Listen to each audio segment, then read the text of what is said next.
Welcome back to Topper Brains. आज हम लोग बहुत ही interesting story the eyes have it का समरी पार्ट को देखेंगे। समरी को मैंने रेडी कर दिया है आप सबके लिए, एग्जामिनेशंस में बहुत हेल्पफुल होगा। यह स्टोरी काफ़ी लंबा है लेकिन सबसे ज़्यादा मज़ेदार यही स्टोरी है। ठीक है, तो ये स्टोरी को आप लोग लास्ट तक देखें क्योंकि मैंने इसको शॉर्ट किया है बहुत अपने से कोशिश करके, और लास्ट में मोरल ऑफ द स्टोरी भी आपको मिल जाएगा इसी पार्ट में। तो आप लोगों को वीडियो पे बने रहना है। और अगर आप लोगों ने explanation video of this chapter नहीं देखा है तो मैं डिस्क्रिप्शन में लिंक प्रोवाइड कर रहा हूँ, क्वेश्चन आंसर का भी लिंक प्रोवाइड कर रहा हूँ। तो जल्दी से आप लोग चैनल को सब्सक्राइब कर लीजिए और वीडियो को लाइक कर दीजिए, और ज़रूरत हो तो डिस्क्रिप्शन में जाके एक्सप्लेनेशन वीडियो और क्वेश्चन आंसर वीडियो को ज़रूर वॉच कीजिए और एग्जामिनेशंस में अच्छे मार्क्स लेकर आइए। तो हम लोग स्टार्ट करते हैं। The story is about a meeting between two strangers on a train. ये स्टोरी जो है वो दो अनजाने व्यक्तियों के बीच का है जो कि ट्रेन में मिलते हैं। Both of them are blind but they try to pretend that they are sighted, unaware of each other's disability. मज़ेदार बात तो ये है कि दोनों ही पर्सन जो है जो ट्रेन में मिले वो अंधे होते हैं, लेकिन वो लोग ये दिखाने का कोशिश करते हैं कि वो लोग अंधे नहीं हैं। ठीक है, वो लोग प्रिटेंड करते हैं कि वो लोग साइटेड है, मतलब उनका आंखों का जो साइट है वो ओके है, बट एक्चुअली दोनों अंधे हैं। ये ध्यान में रखना है। ठीक है, पूरा स्टोरी में आपको पता नहीं चलेगा कि दूसरा पर्सन अंधा है। वो लास्ट में एक मोड़ आता है स्टोरी के एंड में जहाँ पे दूसरे पर्सन को पता चलता है कि दूसरे दूसरे जो वो पर्सन है वो अभी अंधा है। तो इससे बहुत झटका लगा था उसको, और वो था नरेटर खुद ही। ये जो दो पर्सन है इसमें से एक नरेटर है जो कि अंधा है, और एक लड़की है, फीमेल ब्यूटीफुल गर्ल है जो कि ट्रेन में आती है। ठीक है, और दोनों ही अंधे होते हैं, लेकिन ये बात एक दूसरे को दोनों बताना नहीं चाहते हैं। The girl was escorted by her parents who advised her to not talk to strangers. तो गर्ल को एस्कॉट करना मतलब पहुंचाना। वो लोग कंपार्टमेंट में, ट्रेन के कंपार्टमेंट में उसके पेरेंट्स जो है वो पहुंचाए थे और एडवाइस किए थे कि स्ट्रेंजर्स लोगों से बातें नहीं करना उस लड़की को। The narrator who was pretending to be sighted, जो नरेटर था जो अपने आप को दिखा रहा था कि मैं देख सकता हूँ लेकिन था वो अंदर से अंधा, started a conversation with the girl. और वो नरेटर जो है जो खुद को दिखा रहा था कि मैं अंधा नहीं हूँ, फिट हूँ, वो लड़की के साथ एक कन्वर्सेशन, बातचीत स्टार्ट किया। She was going till Saharanpur where she would be received by her aunt. और वो लड़की जो है वो सहारनपुर जा रही थी जहाँ उसकी आंटी जो है वो उसको रिसीव करने वाली थी। She inquired the same from the narrator who told her about his visit to Dehradun and Mussoorie.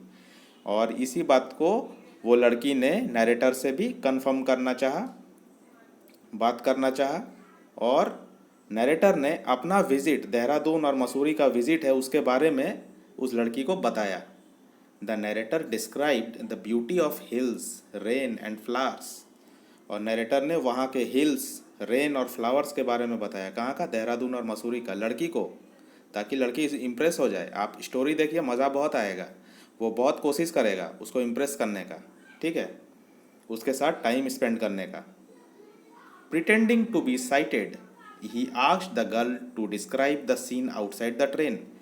वो अपने आप को फिट दिखाते हुए अपने आप को दिखा रहा है कि मैं देख सकता हूँ, और लड़की के सामने बोलता है कि आप ट्रेन के बाहर देख करके बताओ बाहर क्या सीन चल रहा है। वो नरेटर जो है खुद अंधा है, वो लड़की को बोल रहा है बाहर देख करके बताओ मुझे कि बाहर क्या सीन चल रहा है। She quickly retorted he should have to look outside himself. वो क्विकली रिटॉर्ट की मतलब तुरंत पलट के जवाब दी कि आपको खुद ही बाहर देख लेना चाहिए खुद से। ठीक है, मैं नहीं देख सकती, मैं नहीं देखूंगी। उसने, लड़की ने ये नहीं बताया कि मैं अंधी हूँ। वो चुपचाप बोली कि आप खुद ही देख लो बाहर। He praised her by saying that her face was interesting. उसने उस लड़की की तारीफ करना स्टार्ट किया। नरेटर ने कहा कि तुम्हारा फेस जो है वो बहुत इंटरेस्टिंग है। She smiled at the words as he was bored by the usual compliments about her pretty looks. और लड़की ने एक स्माइल दिया, धीमा सा स्माइल दिया, मतलब उससे पता चल रहा था कि वो लड़की जो है वो बोर हो चुकी थी ऐसे कॉम्प्लीमेंट सुन सुन करके, उसके प्रेटी लुक्स के बारे में, उसके सुंदरता के बारे में। The girl was happy as her station was arriving soon. लड़की जो थी वो खुश थी क्योंकि उसका स्टेशन नज़दीक आ रहा था। The narrator was heart broken as he wanted the journey with the girl to never end. और लड़की तो खुश थी क्योंकि उनका स्टेशन जो है नज़दीक आ रहा था, लेकिन वहीं दूसरे तरफ जो नरेटर था उसका तो दिल ही टूट गया। जैसे वो चाहता था कि लड़की के साथ और लंबा जर्नी करे, ऐसा जर्नी करे जो कभी ख़त्म ही ना हो, नेवर एंड जर्नी वो चाहता था, लेकिन उसका दिल टूट गया ये सुन करके कि लड़की अब अगले स्टेशन पे उतरने ही वाली है। Soon the station arrived and as the girl prepared to exit. जैसे ही बहुत जल्दी स्टेशन आ गया और जो गर्ल है वो प्रिपेयर करने लगी निकलने के लिए, उतरने के लिए, तो वैसे ही the narrator had a whiff of the fragrance she was wearing. तो नरेटर को एक खुशबू का झोंका आया, बहुत तेज़ खुशबू का झोंका आया। जैसे ही वो उतरने का कोशिश कर रही थी, बहुत तेज खुशबू का झोंका नरेटर को आया। He was intoxicated and perversely tried to touch her hair, but the girl said goodbye। और वो मदहोश हो गया, वो एक्साइटेड हो गया। इंटॉक्सिकेटेड, इंटॉक्सिकेटेड का मतलब दो मीनिंग है इसका। इंटॉक्सिकेटेड का मतलब एक तो नशे में धुत होना है, अल्कोहल लेकर के नशा हो गया है बहुत, तो वो उसका बात मैं यहाँ पे नहीं कर रहा हूँ। इंटॉक्सिकेटेड का दूसरा जो मीनिंग है वो है एक्साइटेड होना, बहुत खुश हो जाना, ठीक है। तो वो बहुत खुश हो जाना और एक्साइटेड होना ये मीनिंग है, यहाँ पे नशे पे धुत हो जाना ये नहीं है, ठीक है। तो यहाँ पे ध्यान रखना है। ही वॉज इंटॉक्सिकेटेड मतलब वो मदहोश हो गया, बहुत खुश हो गया उसके खुशबू को पाते ही, और वो उसको उसके बालों को टच करना चाहा। नरेटर जो है वो पूरा खुश हो गया, एक्साइटेड हो गया और उसके बालों को टच करना चाहा खुशबू के पाते ही। But the girl said good bye. और लड़की ने कहा गुड बाय, अब तो मुझे जाना है, अब तो टाइम आ गया। The new passenger entered and offered his consolation for not being as pretty as the last passenger. और नया पैसेंजर आया और नया पैसेंजर देखता है कि वो जो नरेटर है वो बहुत हार्ट ब्रोकन हो गया, उसका तो दिल टूट गया, वो तो किनारे बैठा हुआ है शांति से। लेकिन न्यू पैसेंजर आकर के उसको कंसोल करता है, उसको धैर्य बंधाता है, उसको कंसोल करता है कि अरे भाई मैं उतना तो सुंदर नहीं हूँ जो लड़की अभी गई है, लास्ट पैसेंजर जो गई है, लेकिन धैर्य रखो। The narrator asked about her hair but the man said he did not notice her hair. और नरेटर ने तुरंत तपाक से उनसे, न्यू पैसेंजर से पूछ लिया कि लड़की का हेयर कैसा था, क्योंकि वो बहुत इंटरेस्टेड था उस लड़की में और वो चाहता था कि वो लड़की के साथ जर्नी जो है वो आगे बढ़े और लंबा जर्नी हो। लेकिन वो न्यू पैसेंजर ने कहा कि he did not notice her hair, उसने उसके बालों को देखा ही नहीं। However he said that the girl was very pretty with beautiful eyes. और उसने कहा कि लड़की तो बहुत सुंदर थी और उसकी आंखें भी बहुत सुंदर थी, even though she was blind, जबकि वो ब्लाइंड थी लेकिन उसकी आंखें जो है बहुत सुंदर थी। तो ये बात सुन करके नरेटर का तो समझ लो कि मतलब हालत ही ख़राब हो गया। नरेटर जो है ये रिविलेशन जो सुना, ये खुलासा जो हुआ कि लड़की भी अंधी थी, तो जैसे उसके पैरों तले धरती खिसक गया, मतलब वो भौचक्का रह गया कि ये कैसे हो गया। This revelation surprised the narrator who thought about the futility of his attempts to hide his blindness in front of another blind person। और ये जो खुलासा हुआ इससे वो सरप्राइज हो गया, भौचक्का रह गया, और नरेटर ये सोचा कि वो जितना भी अटेम्प्ट्स कर रहा था उसको इम्प्रेस करने के लिए, लड़की को इम्प्रेस करने के लिए और अपने ब्लाइंडनेस को छुपाने के लिए जितना भी कोशिश किया सारा फ्यूटाइल हुआ। फ्यूटाइल मतलब वेस्ट हो गया, बर्बाद हो गया।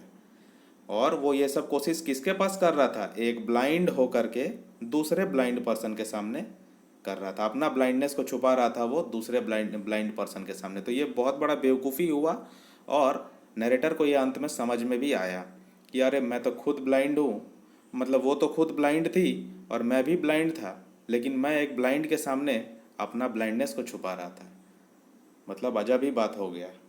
तो ये स्टोरी यहाँ पे ख़त्म होता है और नरेटर को बहुत बड़ा झटका लगता है।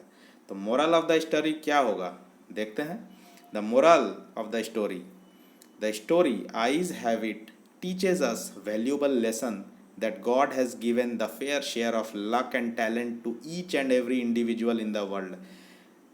तो आइज हैव इट से हम लोग को बहुत वैल्यूबल लेसन सीख मिलता है, वैल्यूबल सीख मिलता है, कीमती सीख मिलता है कि हम लोगों को सबको भगवान ने लक दिया है, फेयर शेयर ऑफ लक, मतलब जितना ज़रूरत होता है पर्याप्त लक हम लोगों को दिया है और पर्याप्त टैलेंट भी दिया है हम लोगों को।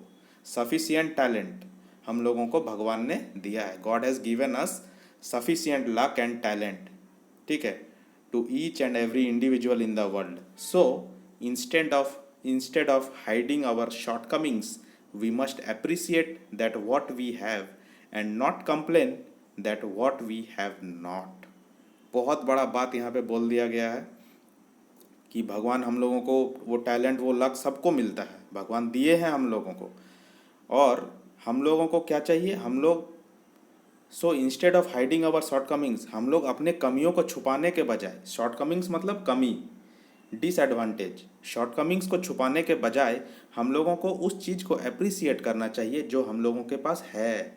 व्हाट वी हैव, जो हमारे पास है, हमको जो भगवान ने दिया है, उस चीज़ को अप्रिसिएट करना चाहिए हमें, उसका तारीफ़ करना चाहिए हमें, उससे खुश रहना चाहिए हमें, ना कि हम लोगों को कंप्लेन करना चाहिए जो हम लोगों के पास नहीं है। व्हाट वी हैव नॉट, अरे जो चीज़ हम लोगों के पास है ही नहीं, हमारे पास है ही नहीं, उसके बारे में रोना रो करके क्या फ़ायदा, और उसको छुपाने का क्या ज़रूरत। अगर हमारे में कोई बुराई है या कुछ डिसेबिलिटी है, जैसे इसके पास ये अंधापन था, तो उसको वो छुपाने का कोशिश कर रहा था अगले को इम्प्रेस करने के लिए। तो वैसा नहीं करना चाहिए, क्योंकि भले उसका आँख खराब था लेकिन उसके अंदर और भी बहुत सारा क्वालिटीज़ होगा। तो वो बहुत सारा क्वालिटीज़ को ध्यान देना है, ना कि हमको अपने डिसेबिलिटी को छुपाने पे ध्यान देना, वो नहीं देना है। हम लोगों के पास जो भी है, what we have to love that, we should love that. हमारे पास जो भी है हमें उसको प्यार करना चाहिए, हमें उसको अपनाना चाहिए, और जो नहीं है उसके बारे में कंप्लेन नहीं करना चाहिए भगवान से। तो ये चैप्टर यहाँ पे ख़त्म होता है, समरी यहाँ पे ख़त्म होता है। आप लोगों को कैसा लगा वीडियो कमेंट ज़रूर करके बताइए और अपने फ्रेंड्स के साथ वीडियो को शेयर भी कीजिए। Thank you and have a nice day.